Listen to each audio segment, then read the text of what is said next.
esingakhanga sifunde. Genesis 28 verse 15. Phaya kukho amazwi abhalwe ngolu hlobo. Uyabona?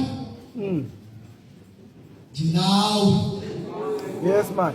Ndiyakugcina apho uya khona. Yes. Andiyi ukushiya. Yajoyina. Lamazwi evuselelo. Yeah. Uyabona? Ndinawe. Yes. Ndiyakugcina apho uya khona. Apho uya khona. Andiyi ukushiya. Yes. Yes. Apha ukwincoko phakathi kaThixo noYakobo. Yes. Rhamente etlejwe lethando omthixo. uYakobi rhamente etlejwe lethando omthixo. Oyi-grandson, awumntana, umnombo kaThera. Yes. Umnombo kuAbraham. Ungunyana kaYisaki. Rhamente etlejwe lethando omthixo. Ndithanda ndijonga le nto kaYakobi, ndifunda nale micimbi ayenzileyo, ndaqonda into yokuba sometimes uyawuzuthi umntu emosha umane uqini into yoba xa kade kwakuthena zathiywe ligama lomntu. Ndayojonga phaa uYakobi umishalozi. Ndafika phaa kusithi kwa he is a supplanter. Ngumntu othatha iindawo zabantu. Ethiywa nje, uthiywa rhamente etlejwe lethando omthixo, esenzelwa igama. Abantu benethemba lokuba ukuzela umntana oyindodana ekhaya, kanti umntana uzawulandelwa ligama lakhe. Sometimes indlela esibathiya ngayo abantwana bethu yile nto iye iyenzeke. Rhamente etlejwe lethando omthixo. Umntu kuthiwa ngumonwabisi. Rhamente etlejwe lethando omthixo, kanti uzawuba uduba abantu bekhaya. Rhamente nje ngoYakobo, igama lakhe lithi uthatha indawo yomntu angene kuyo. Nangoku uba nimamele uThixo uxakene nele nto mina ndiyicingileyo into yoba uYakobi sometimes uyujonga noba umntu xa behave ngomhlobo, yemani abazali ufilisha abazali bakhe okanye ufilishe yena. Ndikhaphela into yoba uYakobi naye ungumntana owake wayifumana itshiphu yamazulu. Rhamente etlejwe lethando omthixo.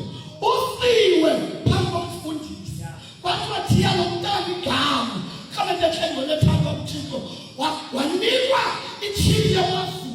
Rhamente azawuhlala esibunzini sakhe ukwenzela uba naphina phaya khona abonakala uba ungumntana wamaKrestu.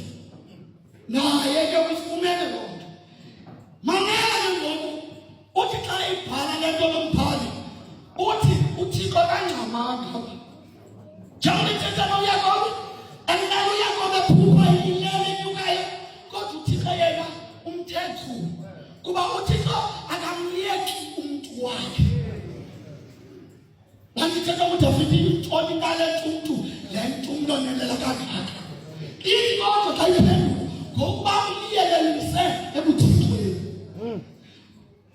Uthi lo mbhali qala uthi uyabona isimemelelo, uyakumemelela asabona nasibangorhuka ke nto zokumemelela ndingazazi. Ndandicinga into yoba ungakhaya into yoba umntu osalethayo athi pay like attention to me. Bathi urhuka ke uyamemelela xa sithi uyabona. Into enothi jonga apha, into enothi mamela apha.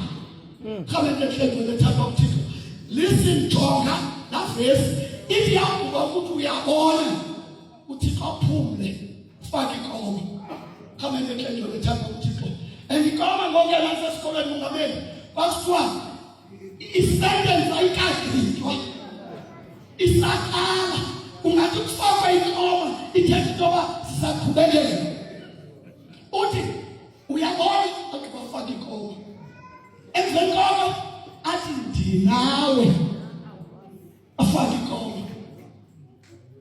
Mamela, listen to this one. Ndinawe Ma'am, pious is an uncle if verb is the doing work. Now, what God is doing, showing this person now you are not alone. Akubafaki koma yesibili athi awugqiba athi ngiyakugcina naphina apho uyakhona. Awugqibafaki koma yesithathu le awugqiba athi andiyi ukushiya. Full stop. Thetha uba isentence iphelele.